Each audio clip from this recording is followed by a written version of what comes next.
News 18 India. Uttarakhand विधानसभा में uniform civil code का bill पेश कर दिया गया।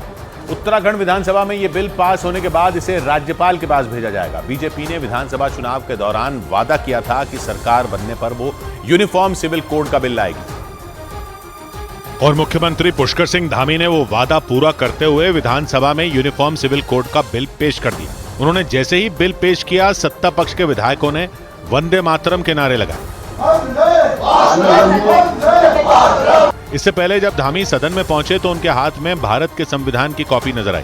उत्तराखंड के वित्त मंत्री प्रेमचंद अग्रवाल भी उनके साथ साथ चले। धामी के बिल पेश करने के बाद उन्होंने चर्चा में भी हिस्सा लिया और राम मंदिर के मुद्दे का जिक्र करते हुए कांग्रेस पर निशाना साधा। इस पर कांग्रेस के विधायकों ने सदन में जय सिया राम के नारे लगाए। ये नारेबाजी उत्तराखंड विधानसभा में यूनिफॉर्म सिविल कोड पर चर्चा के दौरान हुई। धामी सरकार ने इसे समान नागरिक संहिता उत्तराखंड 2024 बिल नाम दिया। बिल के पास होते ही शादी और जायदाद जैसे मुद्दों पर राज्य के हर समुदाय के नागरिकों पर एक जैसा कानून लागू हो जाएगा। लेकिन उत्तराखंड विधानसभा में यह बिल पेश होते ही सियासत गर्मा गई। समाजवादी पार्टी के सांसद एसटी हसन ने तो खुलकर इस बिल का विरोध किया और बीजेपी पर बिल के बहाने सियासत करने का आरोप लगाया।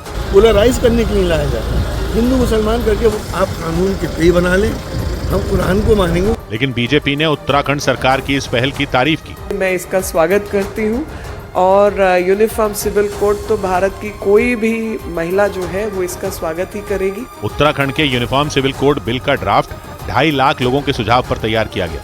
लेकिन उत्तराखंड के इस बिल में लिव इन रिलेशनशिप से जुड़े प्रावधान नए सियासी बवाल की वजह बन गए। कांग्रेस ने इन नियमों को भारतीय संस्कृति का अपमान करने वाला बता दिया और आरोप लगाया कि उत्तराखंड की सरकार लिव इन रिलेशनशिप को कानूनी जामा पहनाना चाहती है। क्या भारत की ये संस्कृति है कि लिविंग रिलेशनशिप को आप कानूनी दर्जा देंगे? ये निंदनीय है।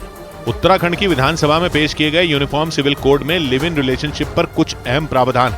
इनके मुताबिक बिना शादी के साथ रहने वाले जोड़ों को यानी लिव इन रिलेशनशिप में रहने वाले लोगों को सरकार के पास रजिस्ट्रेशन करवाना होगा।